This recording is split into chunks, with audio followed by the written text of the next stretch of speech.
കനത്ത മഴയിൽ വയനാട് ജില്ലയിലാണ് വ്യാപക നാശനഷ്ടം റിപ്പോർട്ട് ചെയ്തത്. 28 വീടുകൾ ഭാഗികമായി തകർന്നു. 332 പേരെ മാറ്റിപ്പാർപ്പിച്ചു. 11 ദുരിതാശ്വാസ ക്യാമ്പുകളും തുറന്നു. ഇരുളം ചാത്തമംഗലത്ത് വൻമരം കടപുഴകി വീണ് വാട്ടർ ടാങ്ക് തകർന്നു.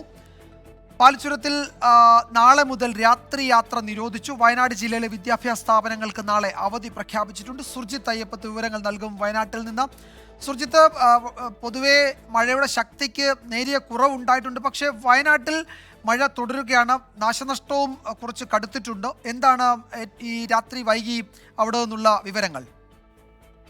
വയനാട്ടിൽ ഇപ്പോൾ അന്നായി മഴ പെയ്യുന്നുണ്ട്. പക്ഷേ കനത്ത മഴ എന്ന് പറയാൻ കഴിയുകയില്ല.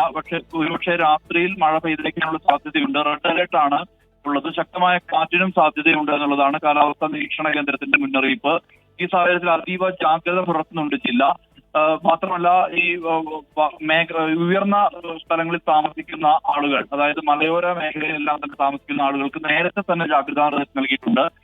അതോടൊപ്പം ഈ പുഴയോരത്ത് താമസിക്കുന്നവർക്കും സമാനമായ രീതിയിലുള്ള ജാഗ്രതാ നിർദ്ദേശം ജില്ലാ ഭരണകൂടം നൽകിയിട്ടുണ്ട്. നിലവിൽ 11 ദുരിതാശ്വാസ ക്യാമ്പുകളാണ് തുറന്നിട്ടുള്ളത്. 332 പേരെയാണ് മാറ്റിപ്പാർപ്പിച്ചിട്ടുള്ളത്.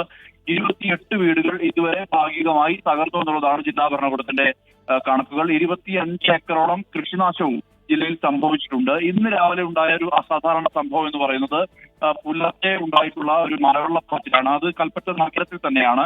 കൽപ്പറ്റ നഗരത്തിലെ ബൈപ്പാസിലാണ്, കൈനാട്ടി എന്ന് പറയുന്ന പ്രദേശത്ത് ബൈപ്പാസ് തുടങ്ങുന്ന അവിടെ തന്നെയാണ് ഇങ്ങനെ മലവെള്ളപ്പാച്ചിൽ ഉണ്ടായത്. ആദ്യഘട്ടത്തിൽ ഉരുൾപൊട്ടൽ എന്നുള്ള തരത്തിലാണ് വിവരങ്ങൾ പുറത്തു വന്നത്. പിന്നീട് ഫയർഫോഴ്സും പോലീസും എത്തി നടത്തിയ പരിശോധനയിലാണ് ഇതിന് മുകളിൽ നേരത്തെ ക്വാറികൾ പ്രവർത്തിച്ചിരുന്നു. അങ്ങനെ വെള്ളക്കെട്ടുണ്ടായ ഒരു സാഹചര്യം മലയ്ക്ക് മുകളിലുണ്ട്.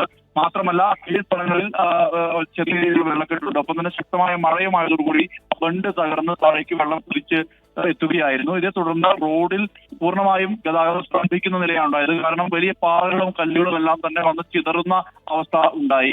പിന്നീട് 8 മണിയോടുകൂടിയാണ് ഗതാഗതം പുനഃസ്ഥാപിക്കാൻ കഴിഞ്ഞത്. രാത്രിയിലും ചില അനിഷ്ട സംഭവങ്ങൾ ഉണ്ടാകുന്നു. ഇരുളത്ത് പുഷ്പ എന്ന് പറയുന്ന ഒരു സ്ത്രീയുടെ വീടിന്റെ സമരഭൂമിയാണ് അത്. ആ സമരഭൂമിയിലെ ഷെഡിന്റെ ഭാഗമായുള്ള ആ മേഖലയിൽ ഒരു വാട്ടർ ടാങ്ക് തകർന്നതായിട്ടുള്ള വിവരമുണ്ട്. അവിടെ വൈദ്യുതി കമ്പിയും മരം വീണ് തകർന്നിട്ടുണ്ട്. മാത്രമല്ല, പുഴകളിലെല്ലാം തന്നെ നീരൊഴുക്ക് ശക്തമായിട്ടുണ്ട്. കബനി, അതോടൊപ്പം പനമരം പുഴ, മറ്റ് ചെറുപുഴകൾ, ഈ പനമരം പുഴയിലേക്കും കബനിയിലേക്കും എത്തുന്ന മറ്റ് ചെറുപുഴകൾ, മുൽപ്പുഴ അടക്കമുള്ള പുഴയും കല്ലൂർ പുഴയും എല്ലാം തന്നെ പലയിടങ്ങളിലും കവിഞ്ഞ് ഒഴുകുന്ന സാഹചര്യം നിലവിലുണ്ട്. വിജയകുമാർ. സുർജിത്ത് അയ്യപ്പത്താണ് വിവരങ്ങൾ നൽകിയത് വയനാട്ടിൽ നിന്ന്.